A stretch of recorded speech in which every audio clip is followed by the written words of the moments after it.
Salut les Simpson maniaques. Écoutez, j'avais envie de faire un épisode tranquillou pour être franc avec vous, et les vracs c'est simple et super sympa à faire, alors... Commence à y en avoir un certain nombre sur ma chaîne, mais pour celui-ci, on va se faire un petit retour vers Parlons Simpson, si je puis dire.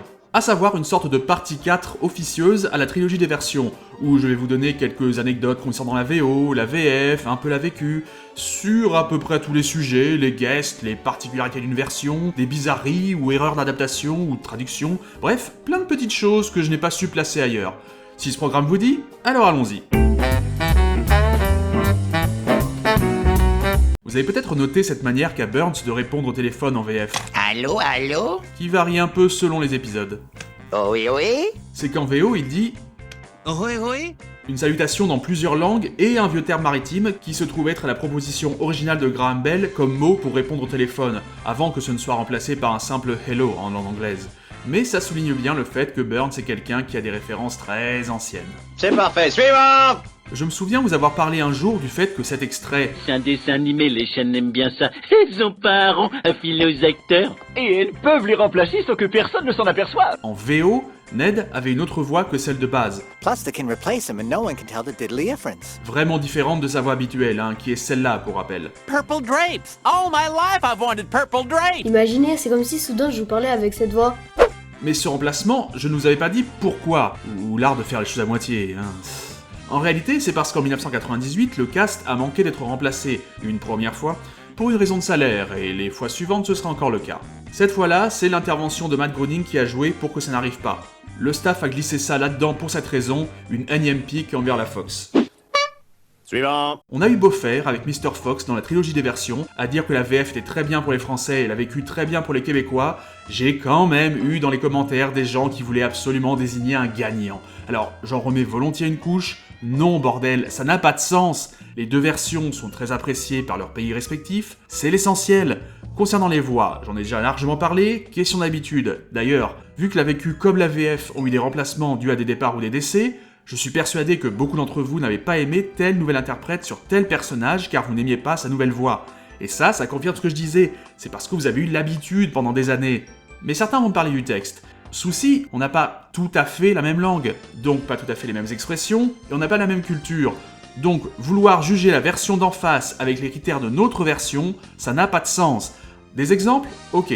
Au pif, dans l'héritier de Burns. Je pense que Mark et les ont pas le cœur à la fête présentement, chérie. Présentement, oui, le mot existe en France, mais de nos jours, quasiment personne ne l'utilise, quand il fait plus partie du langage contemporain québécois. Ou bien encore au pif, dans Noël Mortel, quand Petit Papa Noël, qui ne s'appelle pas comme ça en version québécoise, est chassé... Va-t'en, bon à rien! Sacre ton camp! Sacre ton camp, personne ne dit ça. Ou bien à l'inverse, en VF, cette réplique... D'accord, on a menti. On l'a fait pour jouir d'une nuit ensemble comme un couple, sans avoir à se soucier de ses gosses. Pour les quelques personnes qui ne le savent pas, je vous laisse aller voir ce que veut dire gosse pour les Québécois. Et ce genre d'exemple, une fois encore dans un sens ou dans un autre, vous en avez littéralement dans chaque épisode. Et ce n'est pas moins bon, c'est simplement différent et adapté à un autre public.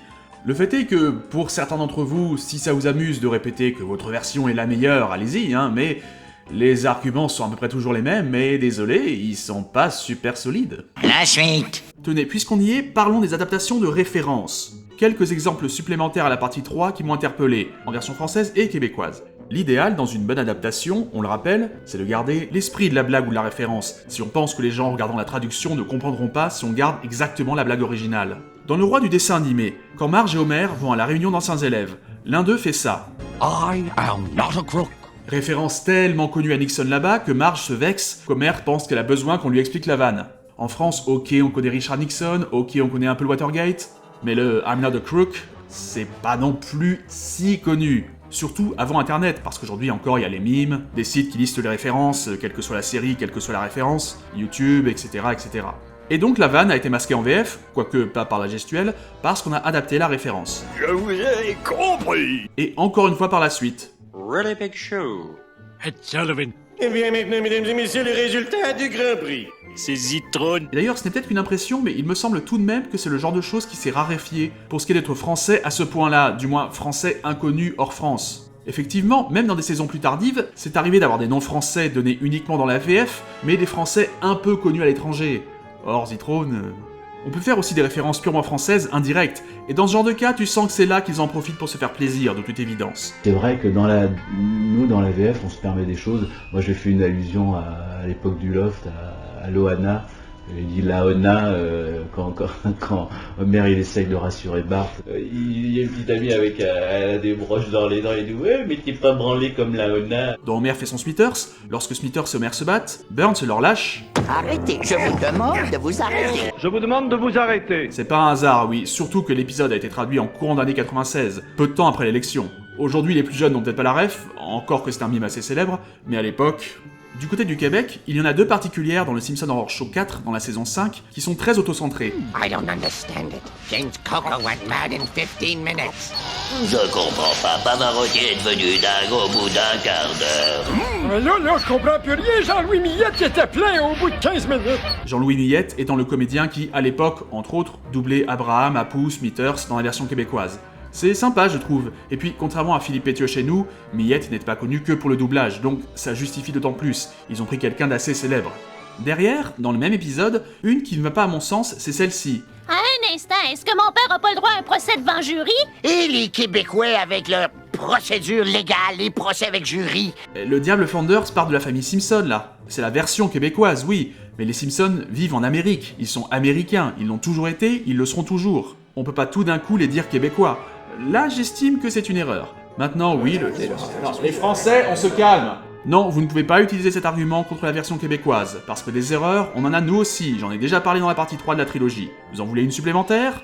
Une partie d'entre vous connaît peut-être la saga Death Wish avec Charles Bronson. On en reparlera. Après que sa femme et sa fille se soient faites agresser chez elle, il devient ce qu'on appelle en anglais un vigilante, un type qui se fait justice lui-même et flingue les criminels. Le premier film est sympa, le deuxième c'est comme le premier en moins subtil mais ça passe encore, mais à partir du 3 on bascule complètement dans le nanar. Ça a continué jusqu'au 5e volet alors que Bronson se faisait vraiment vieux pour le rôle. En VF, on a traduit Death Wish par Le Justicier, ce qui est une traduction parfaitement recevable de Vigilante. Mais dans la saison 6, les Simpsons voient à la télévision le soi-disant dernier volet, où les scénaristes ont poussé la blague jusqu'à aller au 9e épisode, où le personnage a juste envie de crever, quoi. I wish I was dead. Oui. Mais la VF a traduit Death Wish par The Morbid 9. Oui, mais non, là vous avez loupé la ref. Maintenant, il y a des fois où ils ont bien remplacé une référence américaine par une autre plus connue. Les exemples sont légion. Par exemple, dans Fiesta Las Vegas, Ned dit en VO que s'il a envie de rire, il regarde Bob Saget. When I want to laugh, I'll take Bob Saget. Thank you very much. Mais bon, Bob Saget en France, oui bon, un peu pour ceux qui ont eu la malchance de voir La Fête à la maison, mais pas outre mesure. C'est pour ça qu'en VF, on passe de Bob Saget à... Quand j'ai envie de rire, je regarde un bon vieux Laurel et Hardy, ça me suffit. Qui ironiquement est une référence qui risque de vieillir mieux, parce que Laurel et Hardy, ça a beau être plus ancien, sans vouloir manquer de respect à feu Bob Saget, je pense qu'on peut dire qu'ils ont bien plus marqué la culture populaire. Et d'ailleurs, concernant l'effacement de Bob Saget en VF, c'était le 2e service. Enjoy Bob Saget! It's Bob Seger. Ah, crap. Bonne conférence sur Karl Marx! Ah, c'est sur Groucho, Marx. Oh zut. Après, restent aussi les moments compliqués à traduire. Oui, certains l'ont sans doute compris, pour les autres, c'est parce qu'en VO, ils vont sortir un juron impossible à garder sur un network, donc change la fin du mot, un peu comme quand on était enfant et qu'on disait mercredi. Mais du coup, oui, le résultat est un peu bizarre. En cherchant bien, je pense qu'il y avait moyen de garder l'esprit du gag quand même. Suivant. A l'inverse, vous savez qu'il y a pas mal d'épisodes où le français est camouflé. J'ai déjà donné des exemples évidents, mais il y en a d'autres. Dans le double épisode d'un sérieux Flanders, il y a un personnage censé être français, Colette. Et honnêtement, quand on l'entend en VO, on a l'impression d'avoir une vraie française. En réalité, Jessica Paré qui est québécoise, mais franchement, ça ne s'entend pas beaucoup à l'accent. Ne m'oblige pas à te trancher la gorge, Bibendum. Et on pourrait se dire, pas besoin de redoubler alors. Et pourtant si, elle parle parfois anglais aussi, ce qui ferait des changements de voix. Par conséquent, ils ont dû harmoniser. Et vu qu'on évoque le fait qu'elle est française en VO, French accomplice. ils l'ont pris en compte, mais ont bien dû mettre une différence. Résultat... Ne m'oblige pas à te trancher la gorge, Bibendum.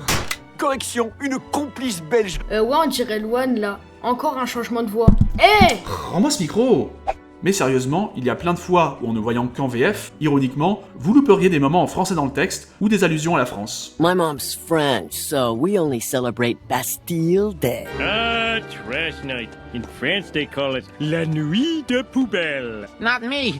I'm shaking like a French soldier. We deserve French teacher who actually speaks French. J'accuse Monsieur Kupferberg. What is she yakking about? Well, as they say in Paris, ma voiture est pleine de crème glacée. Tu sais ce que je fais, moi? Je fais suivant. Dans la longue liste des « on aurait dû avoir machin en guest », certains ne sont pas spécialement intéressants à citer, juste en chronique d'un non-événement, du genre des soucis de planning.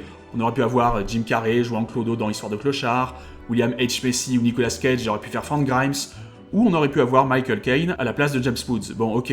Mais certaines sont pour des raisons un peu plus particulières. Dans Le Monorail, Leonard Nimoy n'était que le 3e choix en tant que membre du cast de Star Trek. Shatner a refusé, de même que George Takei, qui était déjà apparu dans la série. Mais alors sa raison, il était membre du conseil d'administration du Southern California Rapid Transit District, et il ne voulait pas participer à un épisode qui se moquait des transports publics. Ok. On a aussi des stars qui ne veulent pas être associés à d'autres, du genre dans Homer le Rocker, on a eu quelques refus de Rockstar pour apparaître, mais la principale particularité, c'est qu'on aurait pu avoir Courtney Love et son groupe Hall, mais Sonic Youth, qui était une priorité vu que Matt Groening les adorait, a dit que si Courtney Love était dans l'épisode, il ne participerait pas. Charmant. Bon, heureusement de toute manière, Love a dit non, mais enfin... Une chose qu'on peut regretter quand même, c'est que James Earl Jones aurait dû faire Tighty Bob à l'origine. Bon, malgré tout, on l'aura dans la série, mais quand même, c'est la classe quoi. Les producteurs ont choisi Kelsey Grammer à la place, et oui, ok, c'est bien Kelsey Grammer, mais c'est pas James Earl Jones, quoi. Merci, revenez nous voir. Merci, revenez nous voir. Mais dans le genre impossibilité ou refus, l'anecdote que je préfère absolument, c'est celle de Jimmy Carter. Bill Clinton avait déjà refusé parce que, je cite, « Même si j'adorerais faire les Simpsons, je ne ferai jamais rien qui puisse déshonorer la fonction de président. » Mais Carter, dans le genre timing pourri, on ne fait pas mieux. Son petit-fils le poussait à regarder la série en lui disant « Allez, vas-y, c'est intelligent et satirique !» Et la semaine où Jimmy Carter a décidé de le faire, c'était lorsqu'était diffusé Marge à l'ombre, qui pour rappel contient cette scène. Votre 39e président, Jimmy Carter. Faut pas charrier! C'est le plus grand monstre de notre histoire! Oui alors, je veux bien que certaines célébrités égratignées aient accepté quand même, parce qu'elles avaient un peu d'autodérision, mais là c'est vrai que c'est difficile de blâmer Jimmy Carter de ne pas avoir voulu participer. Résultat, on ne l'aura jamais eu dans la série. Et pas trop tard? Ouais, enfin, pas loin. Suivant! Un des rois du monde de la boxe dans les années 60-70... Voilà votre couronne, majesté! C'était Joe Frazier, mais il a eu du mal à enregistrer son texte, notamment cette phrase. Et maintenant, le gagnant du premier prix annuel Montgomery Burns, qui récompense une réussite exceptionnelle dans le domaine de l'excellence. Sans vouloir lui faire offense, Joe Frazier n'était apparemment pas quelqu'un de très éloquent, et certains mots ou phrases longues étaient compliqués à dire pour lui. George Meyer, qui lui a fait enregistrer son texte, a dû l'enregistrer morceau par morceau. Joe Frazier n'était apparemment pas quelqu'un de très... Joe Frazier n'était apparemment pas quelqu'un... Frazier était prêt à refaire et refaire les prises, cela dit, même s'il avait du mal avec un mot, excellence, qu'il ne connaissait pas apparemment. Il se demandait même si c'était Excel Lunch, une contraction entre excellent et lunch, repas. Il dit qu'il voit pas le rapport. Étrange, oui, mais ça reste un très bon souvenir pour George Meyer et Mike Reiss. Suivant! Improviser sur le plateau, ça se fait beaucoup en VO, puisque les dialogues sont enregistrés avant l'animation, malgré quelques réenregistrements parfois, mais moins lors du doublage. Dans Homer et sa bande, il y a ce moment. Tu peux rien faire, mon poulet. On dépasse pas la vitesse limitée. Au départ, Homer le traitait de cochon, et en faisait le cri, gruic gruic. Oui, je sais pas le faire, donc je préfère le prononcer comme ça, hein. Mais sur le plateau, ils se sont aperçus que ça ne marchait pas, et l'ont changé en poulet. Petit souci malgré tout, manifestement c'était déjà enregistré pour Carl, car j'ai l'impression qu'ils l'ont certes allégé au mixage, mais si on tend l'oreille, on entend qu'il n'imite pas le poulet. Ce genre de petites choses comme ça, faire revenir les comédiens français pour une ligne de dialogue en cas de souci quelconque, c'est moins facile.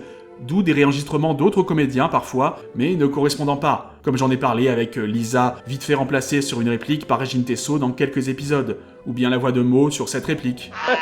Qu'est-ce qu'il me botte, ce gamin? Les contrats des comédiens US sont très différents de ceux de nos comédiens dans nos boîtes de doublage, et on les fait rarement revenir pour une réplique, souvent c'est pour plusieurs. Et quand bien même c'est jouable qu'ils l'enregistrent à distance, ils l'ont déjà fait. Allons-y et finissons-en. Et pour finir, voici quelques images d'une séquence que Philippe Pétieux et Véronique Augereau avaient tournée pour l'émission L'œil du cyclone dans les années 90. Je vous en mets une petite partie. Il y a des greffes partout.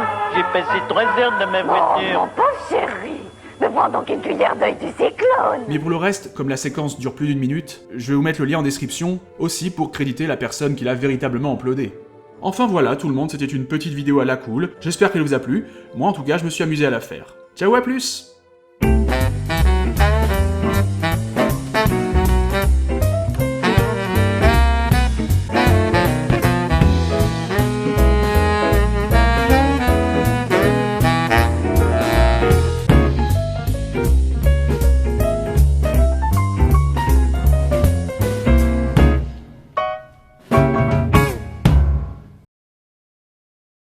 We're now watching The Simpsons in French. It's pretty funny.